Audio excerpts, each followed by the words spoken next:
सो hi everyone, कैसे हैं आप लोग। आशा करता हूँ कि आप लोग बेहतर होंगे और मैं आप सबका वेलकम करना चाहता हूँ हमारे एक न्यू सीरीज़ पे, जिस सीरीज़ का नाम बुनियाद है। और ये पहला लेक्चर होने जा रहा है बुनियाद सीरीज़ का। हम लोग स्टार्ट कर रहे हैं स्टैटिक जीके के साथ, और स्टैटिक जीके फिर हम लोग मैथ्स को करेंगे, रीजनिंग को करेंगे। धीरे धीरे एसएससी सीजीएल या फिर अदर गवर्नमेंट एग्जाम से रिलेटेड जितना भी है सबको हम लोग कंटिन्यू करेंगे। तो बिना किसी देरी का आज का क्लास स्टार्ट करते हैं। तो हम लोग सबसे पहले जो पढ़ने वाले हैं वो भारत की जनगणना, that is census of India के बारे में पढ़ने जा रहे हैं। तो सेंसस पढ़ने से, जनगणना पढ़ने से पहले हम लोग एग्जाम्पल, हम लोग पहले एक बेसिक से स्टार्ट करेंगे, बिल्कुल लो लेवल से, ताकि जो बच्चा को बिल्कुल भी समझ में ना आए वो भी इस चीज़ को समझ पाए। तो पहले हम लोग जानते हैं कि जनगणना क्या होता है, क्यों होता है। क्या आपने कभी सोचा कि जनगणना होने के पीछे क्या रीज़न है? क्या होगा अगर जनगणना नहीं होगा तो? क्यों इतना पैसा खर्च करना है जनगणना में? क्या रीज़न है? तो इसी के रिगार्डिंग आज हम लोग पढ़ने जा रहे हैं और जानेंगे बहुत ही बेसिक लेवल पे। तो एक एग्जाम्पल के साथ लेते हैं। तो ये देख रहे हैं हमारे मिनियन बॉस को, चिंटू। ये जो है हमारी स्टोरी का चिंटू है, ठीक है। ये चिंटू है। चिंटू क्या करता है? चिंटू का क्या काम है? चिंटू का काम ये है कि चिंटू जो है वो शादी को ऑर्गेनाइज करता है, मैरिज ऑर्गेनाइजर। बहुत जैसे बड़े बड़े शहरों में क्या होता है, गांव में तो नहीं होता ऐसा, गांव में तो हम लोग खुद ही मैनेज कर लेते हैं। बट बड़े बड़े शहरों में क्या होता है कि ऑर्गेनाइजर होता है, वो शादी को ऑर्गेनाइज करते हैं कि कैसे होंगे, कहाँ पे होगा, वेन्यू क्या होगा, थीम शादी का क्या होगा, कितने गेस्ट आएंगे नहीं आएंगे। और ये मान लेता हूँ मैं हूँ, ठीक है। शेखर है ये, ठीक है। शेखर की दीदी का शादी है, ठीक, मेरी बहन का शादी है। और मैं शहर में रहता हूँ, तो मैं गया कहाँ पे? चिंटू के पास। चिंटू, मुझे मेरी बहन की शादी करनी है, तो मैं आपको मैनेजर के तौर पे हायर करना चाहता हूँ। चिंटू बोला ठीक है, आप मुझे ये बताओ कि कितने गेस्ट आ रहे हैं, आपका रिक्वायरमेंट क्या है। तो पहले तो चिंटू मेरे से पूछेगा कि मेरा रिक्वायरमेंट क्या है, कितना गेस्ट आ रहे हैं, कितने लोग आ रहे हैं, ये सब चीज़ हो गया। मेरा बजट कितना ही हो गया। चिंटू हमसे पूछा कि कितने लोग आ रहे हैं। मैंने बोला ज़्यादा कोई नहीं है, बस कितने आ रहे हैं, 1 2 3 4 5 6 लोग आ रहे हैं। मैंने बोला कि बस 6 लोग आ रहे हैं। प्राइवेट मैरिज है, मीन्स ज़्यादा लोगों को नहीं बुला रहे हम लोग, गांव की तरह नहीं कि पूरे लोग आ गए, बस प्राइवेट मैरिज है। कुछ लोग हम लोग फैमिली वाले हैं और कुछ लड़के की फैमिली वाले हैं। चिंटू बोला ठीक है सर, हो जाएगा। तो चिंटू क्या किया, चिंटू उसी अकॉर्डिंग तैयारी किया। चिंटू की तैयारी किसके अकॉर्डिंग थी? 6 लोगों के अकॉर्डिंग, कि 6 लोग आ रहे हैं। चिंटू को पता है कि शेखर की दीदी का शादी है, तो बस तैयारी 6 लोगों के लिए करना है। बट क्या हुआ कि जिस दिन शादी का दिन आया, उस दिन आ गए 100 बाराती। जानते ही हो, कभी भी एक्सपेक्टेशन के अकॉर्डिंग नहीं आते हैं, आप लोगों को तो पता ही होगा। अब चिंटू मुझे यहाँ लुक दे रहा है कि आपने तो बोला 6 आएंगे, इतना ज़्यादा कैसे आ गए? अब दिक्कत हो गया। देखिए दिक्कत क्या हो गया, मैंने बोला था कितने लोग आएंगे, 6 लोग आएंगे, आ कितने गए? 100। चिंटू ने 6 के अकॉर्डिंग ही क्या किया, सबसे पहले वेन्यू बुक किया, ठीक है। वेन्यू कहाँ पे? जहाँ पे शादी होती है, शादी जहाँ पे होती है उसको वेन्यू बोला जाता है। चिंटू ने वेन्यू बुक किया उसी 6 के अकॉर्डिंग ही, मीन्स चिंटू को तो पता था कि 6 लोग आने वाले, तो उसने 6 के अकॉर्डिंग ही वेन्यू बुक किया। फूडिंग का व्यवस्था किया 6 लोगों के अकॉर्डिंग। तीसरा और क्या किया, रूम, कि 6 लोग आ रहे हैं तो 6 लोगों के हिसाब से ही रूम रूम का प्रिपरेशन हुआ। अब जब आ गए 100, तो 100 आ गए तो क्या गड़बड़ हो गया, वेन्यू छोटा पड़ गया। क्योंकि वेन्यू का जो कैपेसिटी था वो तो कम लोगों के हिसाब से था, वो तो सिर्फ 6 लोगों के लिए था। बट आ कितना गए, 100 लोग आ गए। अब चिंटू का पूरा डमाडोल हो गया और चिंटू मुझे लुक्स दे रहा है। आने वाले थे 6 लोग, आ गए 100 लोग। तो क्या हो गया, यहाँ पे गड़बड़ हो गया, पूरा समीकरण गड़बड़ हो गया, पूरी तैयारी गड़बड़ हो गई। यही रीज़न है ना कि हमारे यहाँ जब कोई आते हैं तो कभी देखते हो कोई रिश्तेदार रूठ जाता है, कभी ये रूठ जाता है। शादी कभी पर्टिकुलरली ऐसा नहीं हो सकता कि सबके सब खुश हो जाए, वो तो होता ही है जनरली। बट यहाँ तो केस में कुछ और ही है। चिंटू को मैंने बोला था 6 लोग, यहाँ गए 100 लोग। चीज़ें तो गड़बड़ हो गई। यही सेम चीज़ है। तो ये जो आपका काउंटिंग है ना, वो जो 6 लोग या 100 लोग, ये क्या है? ये सेंसस है, दैट्स मीन्स जनगणना है। उसने पहले किसी भी आयोजन, किसी भी चीज़ को आयोजित करने से पहले उसने मुझसे जाना कि मैं कितने लोगों को बुला रहा हूँ। उसने उसी के हिसाब से अपना आयोजन को किया। ठीक है। लेकिन जब ज़्यादा लोग आ गए तो उसका आयोजन जो था वो विफल हो गया, वो किसी तरह हैम्पर हो गया, जो कि गड़बड़ हो गया, क्योंकि तैयारी तो 6 लोगों के हिसाब से थी और 100 लोग आ गए। सेम इसी तरह है, जनगणना कुछ नहीं है, ठीक है। सेंसस कुछ नहीं है, इट्स ऑल अबाउट काउंटिंग, गिनती जिसको बोला जाता है, गिनती किया जाता है। आप मान के चलो आपका जो इंडिया है, इंडिया आपका घर है ना। घर में बहुत सारे लोग रहते हैं, अलग अलग जाति के लोग, अलग अलग वर्ग के लोग, middle class, upper class, lower class, below poverty level class, अलग अलग लोग रहते हैं। और इंडिया को आपको मैनेज करना है, तो आप मैनेज कैसे करोगे? इंडिया को मैनेज करने के लिए आपको करना पड़ेगा काउंटिंग, कि आपके घर पे कितने लोग हैं। मान के चलो अगर 1000 लोग हैं आपके घर में, तो आपका जो प्रिपरेशन होगा आपके घर को चलाने के लिए, राशन हो गया, है ना, कहाँ पे कैसे मैनेज करना है, पुलिस अथॉरिटी, बहुत सारा चीज़ जो होता है उसको मैनेज करने के लिए आपको जानना पड़ेगा कि आपके घर पे कितना लोग रहते हैं। तो दैट्स, मान लो एक इंडिया है, इंडिया आपका घर है और आपको घर को मैनेज करना है, तो मैनेज करने के लिए आपको क्या करना पड़ेगा? काउंटिंग करना पड़ेगा। तो simple, it's a counting process. जनगणना is nothing else, is just a counting process. जनगणना को सिंपल वे में आप जान लो कि ये काउंटिंग का तरीका है। जनगणना के थ्रू हम लोग काउंट करते हैं कि हमारे घर में, दैट्स इज इंडिया में, कितने लोग रहते हैं, ठीक है। ये आपको याद ही होगा, एक मूवी आई हुई थी मामला वीकली जिसमें ये जाके इससे पूछता है कि आपकी शादी हो गई, आपके कितने बच्चे हैं, याद है, इनको थप्पड़ मिलता है। तो दैट्स ऑल। तो आप, मुझे उम्मीद है कि आप लोगों को समझ में आ गया होगा कि जनगणना क्या होता है। जनगणना कुछ नहीं, बस एक काउंटिंग होता है जिसमें हम लोग काउंट करते हैं कि इंडिया के अंदर या किसी भी देश के अंदर कितने लोग होते हैं। तो बिना किसी देरी का क्लास स्टार्ट करते हैं आपसे, ठीक है। सेंसस, देखिए हिंदी वर्ग वाले मुझे गाली ना दे, अभी देखिए पहली बार है कि मैं कोई टॉपिक को पढ़ा रहा हूँ, धीरे धीरे इसमें मैं हिंदी में भी स्लाइड को ऐड अपॉन करूँगा। अभी प्लीज़ आप इसी से काम चला लेना, वैसे मैं हिंदी में ही एक्सप्लेन करूँगा ताकि हर किसी को ये चीज़ समझ में आ सके, ठीक है। Census of India, that is जनगणना, भारत की जनगणना 2011। लास्ट टाइम इंडिया में जो काउंटिंग हुई थी वो कब हुई थी? 2011 में। उसके बाद नहीं हुई। 2011 के बाद कब होना था? 2021 में, बट ड्यू टू कोरोना नहीं हो पाया था। तो अब इसको स्थगित कर दिया गया है 2027 के लिए, ठीक है। The union home minister has officially notified to conduct the 16th Sensex in 2027। जैसे कि मैंने आपको बोला था कि लास्ट जो हुआ था वो 2011 में हुआ था, उसके बाद अब 2027 में होगा। तो 2027 में जो सेंसेक्स होगा वो कौन सा सेंसस है? 16 सेंसस है, 16वां जनगणना है। तो 2011 वाला कौन सा होगा? बताओ बताओ बताओ। 15th जनगणना होगा, ठीक है। It has been decided to conduct census 2027 in 2 phases। ऐसा डिसीजन लिया गया कि 2027 का जो सेंसस होगा वो 2 फेज में लिया जाएगा। पहला फेज जो स्टार्ट होगा वो स्टार्ट होगा 1 अक्टूबर 2026 को, ठीक है। और दूसरा फेज जो स्टार्ट होगा वो होगा 1 मार्च 2027 को। तो अभी तक हम लोग कितना पढ़े? यूनियन होम मिनिस्टर एक नोटिफिकेशन जारी किया कि 16th सेंसेक्स जो होगा वो कब होगा? 2027 में, ठीक है। और ये 2 फेज में होगा। पहला फेज जो होगा वो 1 अक्टूबर 2026 में स्टार्ट होगा और सेकंड फेज जो होगा वो 1 मार्च 2027 में होगा, ठीक है।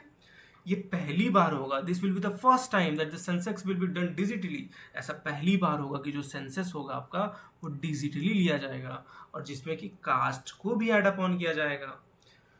This was the first time since 1931 that the caste of people in the country will be recorded। 1931 के बाद ऐसा पहली बार होगा कि जिसमें कास्ट को भी इंक्लूड किया जाएगा, इसका भी डाटा को रिकॉर्ड किया जाएगा। तो सबसे पहला सेंसस जनगणना इंडिया में कब हुआ था? सबसे पहला जो हुआ था वो हुआ था 1872 में। सबसे पहला जो आपका जनगणना हुआ था वो 1872 में हुआ था और उस टाइम जो जनरल थे वो थे लॉर्ड माया। लॉर्ड माया के अंदर 1872 में पहले जनगणना हुआ था, ठीक है। फिर first regular official census of India, उसके बाद पहला ऑफिशियली मीन्स गवर्नमेंट के द्वारा, ये जो आपका हुआ था वो जैसे ट्रायल फेज के लिए था। पहला जो रेगुलर मीन्स इसके बाद लगातार होने वाला पहला जो सेंसस हुआ था वो हुआ था 1881 में लॉर्ड रिपन के अंदर। जो पहला आपका सेंसेक्स हुआ था वो कब हुआ था? 1872 में लॉर्ड माया के अंदर। और पहला ऑफिशियली सेंसेक्स जिसका रिकॉर्ड पाया जाता है, रिकॉर्ड है ऑफिशियली गवर्नमेंट के अकॉर्डिंग हुआ था, वो कब हुआ था? 1881 में लॉर्ड रिपन के साथ। ठीक है। First synchronize census was conducted on 17 February 1881 by W.C. Paulden। जो आपका जो ऑफिशियल हुआ था, ऑफिशियली जो सेंसेक्स हुआ था कब? 1881 में। उसके जो क्या बोल सकते हैं, सेंसेक्स कमिश्नर थे, सेंसस कमिश्नर जो थे वो थे W.C. पॉलिडन। ये नाम याद रखिएगा, ये बहुत इंपॉर्टेंट एग्जाम में आता है। तो अभी तक हम लोग क्या पढ़े? देखिए, पहला जो सेंसेक्स हुआ था वो कब हुआ था? 1872 में, जो कि अनऑफिशियल था। पहला ऑफिशियल सेंसेक्स कब हुआ था? सेंसस कब हुआ था? 1881 में हुआ था। जो पहला अनऑफिशियल सेंसस था जो 1872 में हुआ था, वो कौन से जनरल के अंदर हुआ था? लॉर्ड माया के अंदर। और फर्स्ट जो रेगुलर ऑफिशियल सेंसस था वो किसके अंडर हुआ था? लॉर्ड रिपन के अंदर। कब हुआ था? 1881 में। ठीक है, चीजें याद रखने की कोशिश कीजिएगा। 1872 में अनऑफिशियल, 1881 में ऑफिशियल, और माया और रिपन। और 1881 के जो सेंसस कमिश्नर थे वो कौन थे? सेंसस कमिश्नर थे वो W.C. पॉलिडन। W.C. पॉलिडन। और ये हाँ, डेसिबल एवरी 10 ईयर। जो इंडिया सेंसेक्स होता है, सेंसस होता है, वो हर 10 साल में होता है। ठीक है, इंडिया में जो सेंसस होता है एवरी 10 ईयर्स, हर 10 साल में होता है। तो पहला जो ऑफिशियल सेंसस हुआ था वो हुआ था 1881 में। तो दूसरा कब होगा? 1891 में।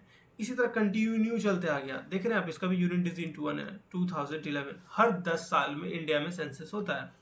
Census takes place every 10 year. हर 10 साल में सेंसस इंडिया में होता है। सेंसस जो होता है वो एक यूनियन लिस्ट है। अगर आपको पता हो तो 3 टाइप के लिस्ट होते हैं। ठीक है, एक यूनियन लिस्ट, दूसरा आपका स्टेट लिस्ट, और एक और आपका होता है कॉन्करेंट लिस्ट। तो ये सब क्या होता है? यूनियन लिस्ट में क्या होता है? यूनियन लिस्ट वैसे लिस्ट को बोला जाता है जो चीज गवर्नमेंट ऑफ इंडिया के अंदर होता है।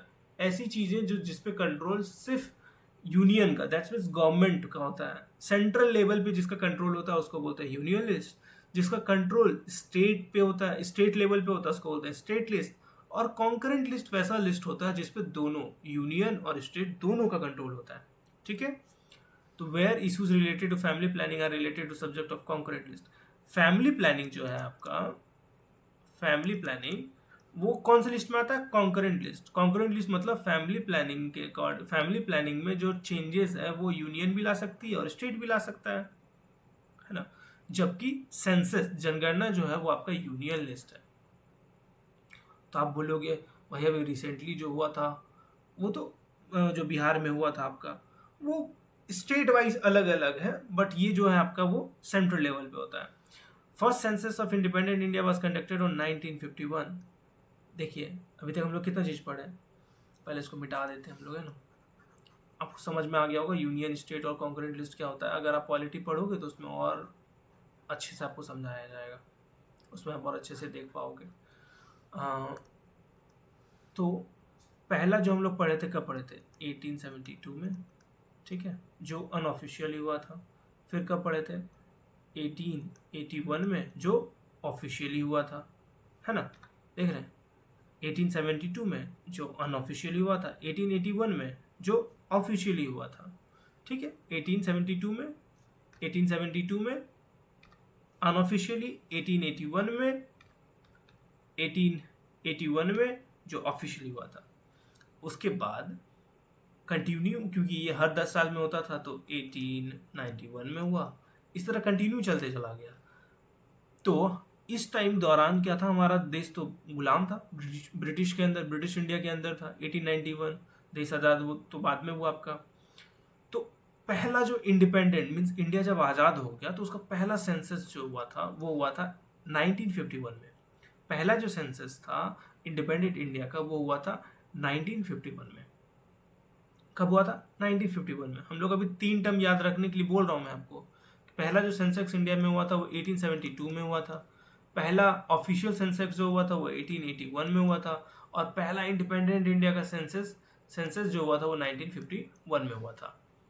तो चलो आप रिपीट करो मेरे साथ। अब बताओ पहला सेंसस कब हुआ था, बताओ जल्दी बताओ, पहला सेंसस कब हुआ था? कोई भी चुप नहीं रहेगा, बोलना होता है यार, बोलो तो। मैं बोल रहा हूँ ना इतना इतना, आप भी तो बोलो, सिर्फ मैं ही बोलूंगा, बताओ जल्दी बताओ। पहला क्वेश्चन, पहला सेंसस कब हुआ था। दूसरा, कमेंट सेक्शन में आपको मेंशन करना है, ठीक है, कि पहला सेंसस कब हुआ था, पहला ऑफिशियल सेंसस कब हुआ था, और फिर मेंशन करना है आपको कि इंडिपेंडेंट इंडिया का सेंसस कब हुआ था, ठीक है। 2011 का जो सेंसस था वो आपका 15वां सेंसस था, मैंने बताया ना, क्योंकि 2027 में जो आपका हो रहा है वो कौन सा है, 16th। ऑटोमेटिक है कि इससे लास्ट जो हुआ था 2011 में हुआ था वो तो कौन था, 15 था, और वो 7th सेंसेक्स था इंडिपेंडेंट इंडिया का, इंडिपेंडेंट इंडिया का 7th सेंसेक्स था। और सेंसस कमिश्नर कौन थे उस time, DC, doctor C Chandramouli, doctor C Chandramouli, देखिए नाम याद रखना है आपको। WC पॉलिडेन कब ऑफिशियल हुआ था, कब, 1881 में, ठीक है, तो उस टाइम थे कमिश्नर। और 2011 में जो इंडिया का लास्ट सेंसस अभी तक हुआ है, 2027 में जो फिर होने जा रहा है, लेकिन 2011 में जो हुआ था वो 5th सेंसस था, कंटिन्यूस सेंसस हो रहा था, मीन्स जब इंडिया गुलाम था चाहे हो रहा था, जिस दैट मीन्स 1881 से जो स्टार्ट हुआ ऑफिशियली, उसके बाद जो 2011 में हुआ 15 सेंसस था। Independent India, that is first independent India में कब हुआ था, 1951 में हुआ था। 1951 से लेकर 2021 तक अगर आप देखिएगा तो 7th सेंसस था, 7th सेंसस था इंडिपेंडेंट इंडिया का। कमिश्नर कौन थे, डॉक्टर सी चंद्रमौली, कौन थे, डॉक्टर सी चंद्रमौली, रिपीट कीजिए, डॉक्टर सी चंद्रमौली। और सबसे इंपॉर्टेंट क्वेश्चन जो आता है वो है स्लोगन से, कि 2011 में जो सेंसस हुआ था उसका स्लोगन क्या था, स्लोगन, नारा, मोटो क्या था। तो उसका मीन्स मोटो या स्लोगन बोल सकते हैं, our census our future, means हमारी जनगणना हमारा भविष्य, हमारी जनगणना हमारा भविष्य, रिपीट कीजिए, हमारी जनगणना हमारा भविष्य, हमारी जनगणना हमारा भविष्य। चलिए वापस से एक बार सारा चीज रिवाइज करते हैं। हम लोग का पहला सेंसेक्स कब हुआ था, पहला सेंसेक्स कब हुआ था हम लोग का, बताओ कमेंट सेक्शन में मेंशन करना प्लीज। ऑफिशियली सेंसेक्स कब हुआ था, इंडिपेंडेंट इंडिया का पहला सेंसेक्स कब हुआ था, 2011 वाला सेंसेक्स कौन सा था, और इंडिपेंडेंट इंडिया का 2011 का सेंसेक्स कितना नंबर का सेंसेक्स था। फर्स्ट इंडिपेंडेंट इंडिया का जो आपका सेंसेक्स हुआ था उसके सेंसस कमिश्नर कौन थे। 2011 का जो सेंसस था उसका मोटो क्या था, स्लोगन क्या था, कमेंट बॉक्स में आपको ये सब मेंशन करना है, ठीक है। हम लोग आगे चलते हैं। तो पहला क्वेश्चन आता है आप लोगों के बीच में, देखिए सारा क्वेश्चन प्रीवियस ईयर का ही क्वेश्चन है, बस मैंने अभी मेंशन नहीं किया, धीरे धीरे मैं एग्जाम से रिलेटेड मेंशन करते चला जाऊंगा। मेरा मोटो अभी ये है कि मैं पहले आप लोगों को पढ़ा दूं, ठीक है। जो सेंसस से जनगणना है, भारत की जनगणना, वो 3 पार्ट में आएगा, 3 पार्ट में। तो ये पहला पार्ट है, तीनों पार्ट जब क्लियर हो जाएगा फिर उसके बाद हम लोग क्या करेंगे, क्वेश्चन प्रैक्टिस करेंगे। मैं नहीं चाहता कि चीजें लेंदी कर दूं और फिर बाद में जाके दिक्कत हो जाए, तो इसीलिए पार्ट वाइज लाएंगे। जब सेंसस पूरी तरह से कंप्लीट हो जाएगा फिर हम लोग बहुत सारा प्रीवियस ईयर क्वेश्चन को प्रैक्टिस करेंगे, ठीक है। तो अब बताओ, मैंने इतना आपको याद करवा दिया, मुझे लगता है आपको याद हो गया। वो बताओ पहला सेंसस, हम भारत में पहली जनगणना वर्ष डैश में हुई थी, किस वर्ष में भारत का पहला जनगणना हुआ था, बताइए। पहला जो जनगणना था भारत का वो कब हुआ था, बताइए जल्दी बताइए,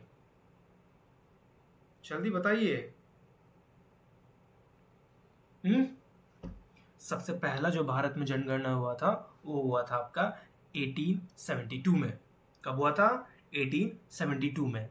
कब हुआ था, 1872 में। रिपीट कीजिए मेरे पीछे, देखिए मुंह बंद रखिएगा, नहीं खोलिएगा, दिक्कत हो जाएगा, क्योंकि यहाँ पे वर्चुअली मैं पढ़ा रहा हूँ आपको, आप मेरे पीछे हैं, आप क्या बोल रहे नहीं बोल रहे मुझे नहीं पता, सामने है। क्या वही गलती बार बार रिपीट करना है जो हर बार गलती करते हैं, नहीं ना। तो मेरे साथ रिपीट कीजिए, मैं बोल रहा हूँ ना इतना बार, मैं पागल हूँ इतना बार रिपीट कर रहा हूँ आपके लिए। रिपीट कीजिए, पहला जनगणना कब हुआ था भैया, 1872 में हुआ था, ठीक है। नेक्स्ट क्वेश्चन पे जाते हैं हम लोग। जो census of India 2011 was the dash national census after independent. ध्यान रखने वाली बात है, आफ्टर इंडिपेंडेंस की बात हो रही है। आफ्टर इंडिपेंडेंट जो 2011 का सेंसस था वो कौन सा था, कितने नंबर का था इंडिपेंडेंट इंडिया का? तो वो था आपका, कौन सा था, कौन सा था? सेवेंथ सेंसस था इंडिपेंडेंट इंडिया का। सेवेंथ सेंसस था 2011 का। The first census of independent India was conducted in, जो पहला जनगणना हुआ था, पहला कहाँ का, इंडिपेंडेंट इंडिया का, वो कब हुआ था? बताओ कब हुआ था, कब हुआ था? 1951। देखिए इसको याद करने का बेस्ट तरीका देखिए, वन यूनिट डिजिट क्या है, यूनिट डिजिट वन, ठीक है। तो इसको अगर याद रखना है तो यूनिट डिजिट वन से रखिएगा। देखिए 2011 में भी जो हुआ था वो कब हुआ था, 2011 वाला भी जो हुआ था, देखिए यूनिट डिजिट वन हो गया। तो ये तरीका याद करने का, अब ये नहीं कि हर का यही होगा, ठीक है।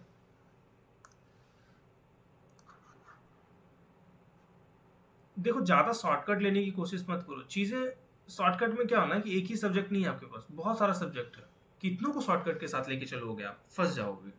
चीजें मेमोराइज करने की कोशिश करो, याद रखने की कोशिश करो। स्लोगन क्या था 2011 का जो सेंसेक्स था, उसका स्लोगन क्या था बताओ? हमारा फ्यूचर हमारा sensex, our India our sensex, our sensex our future, या आवर सेंसेस आवर पॉपुलेशन? बताइए। इसको मैं होमवर्क दे रहा हूँ, आप लोग इसका आंसर कमेंट बॉक्स में डालोगे, ठीक है। कमेंट में आप जाके इसका आंसर डालना, मैं इसको एज अ होमवर्क दे रहा हूँ आपको, ठीक है। नेक्स्ट टॉपिक पे हम लोग आते हैं पॉपुलेशन पे।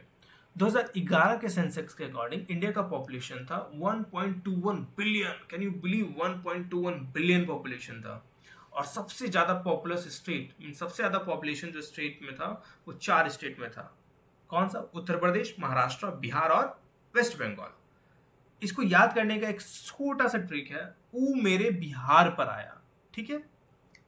वो मेरे बिहार पर आया, ओ फॉर उत्तर प्रदेश, मेरे फॉर महाराष्ट्र, बिहार पर पश्चिम बंगाल, आया मीन्स आंध्र प्रदेश। चलिए, सबसे ज्यादा पॉपुलेशन वाला स्टेट कौन सा है? 4 स्टेट है, कैसे याद रखेंगे?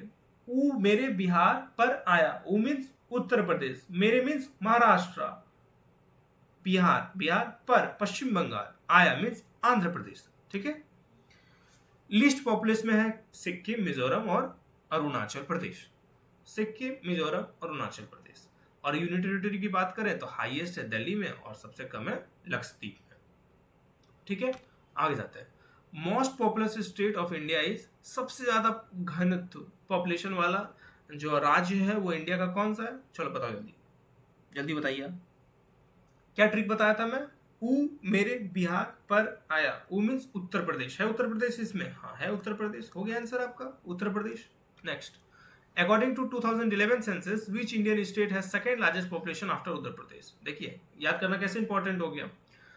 2011 के जनगणना के अकॉर्डिंग पहला नंबर पे तो उत्तर प्रदेश है, इन्होंने दे दिया उत्तर प्रदेश। दूसरे नंबर पे कौन सा स्टेट है ये बताना है। तो ऊ मीन्स उत्तर प्रदेश, मेरे मीन्स महाराष्ट्र, ठीक है। Next, half of the Indian population live in only 5 state, which of the following state is one of those state? India का आधा पॉपुलेशन है वो 5 स्टेट में रहता है, बताइए कि कौन सा? यहाँ भी ट्रिक याद आता है। ऊ मीन्स उत्तर प्रदेश है, नहीं है। मेरे मीन्स महाराष्ट्र है, नहीं है। बिहार नहीं। पर मीन्स वेस्ट बंगाल है, वेस्ट बंगाल है, वेस्ट बंगाल, हो गया आंसर। तो यहीं पे ये क्लास खत्म करते हैं। इस क्लास का अगर आपको पीडीएफ चाहिए तो आप हमारे प्यारे से टेलीग्राम चैनल पे जुड़ जाइए, वहीं पे मैं इसका पीडीएफ अपलोड कर दिया करूंगा। इसके बाद जो भी चीज़ें आगे आएंगी उनका पीडीएफ मैं वहीं पे अपलोड करूंगा, वहीं से आप उसे देख पाइएगा, डाउनलोड कर पाइएगा और पढ़ पाइएगा। आशा करता हूँ कि ये वीडियो आपको पसंद आया होगा। ये मेरी पहली बार टीचिंग प्रैक्टिस का मीन्स क्या बोल सकते हैं, पहला अनुभव है। तो कहीं अगर गलती हो गया हो तो प्लीज़ अपने छोटे भाई को माफ़ कर दीजिएगा। और नेक्स्ट वीडियो जो आएगा वो इसका पार्ट 2 आएगा, या फिर मैं देखता हूँ मैथ्स से रिगार्डिंग वीडियो लाऊंगा। प्लीज़ क्वेश्चन के लिए टेंशन नहीं लीजिएगा कि वीडियो ये शॉर्ट है, ये लॉन्ग है। मैं चाहता हूँ कि शॉर्ट बनाऊँ, एक बार अगर आप पढ़ लो तो नेक्स्ट टाइम यहाँ पे आके वापस या किन्हीं के पास जाके वापस नहीं पढ़ना पड़े, ठीक है। और इतना लैंग्वेज स्लो कर गया है, ये करके पता नहीं किस रीज़न है ना, कई बार ऐसा होता है कि चीज़ें आपको वो समझ में आती हैं जो आपके पापा भैया लोग समझाते हैं। कई बार टीचर की चीज़ें आपको समझ में नहीं आती, बहुत लोग ऐसे होते हैं, मेरे साथ भी ऐसा होता है। तो इसीलिए कहीं कुछ गलती हो तो प्लीज़ माफ़ कीजिएगा। अम, और ये बुनियाद सीरीज़ है। बुनियाद नाम रखने के पीछे रीज़न ये था कि मुझे ऐसा फ़ील होता है कि किसी भी बिल्डिंग का अगर बुनियाद मजबूत हो तो वो घर वो स्ट्रांग बनता है। तो जहाँ पे बेसिक्स जिनका मजबूत होगा उनका ऑटोमेटिक है कि बाद में जाके चीज़ें स्ट्रांग होगी। तो इसी के साथ ये वीडियो को यहीं पे ख़त्म करते हैं। आप सबको बहुत बहुत थैंक यू कि आपने यहाँ तक वीडियो देखा, और तब तक अपना और अपनों का ढेर सारा ख्याल रखिए। मिलते हैं अगले वीडियो में। Bye bye, take care and good luck. Thank you.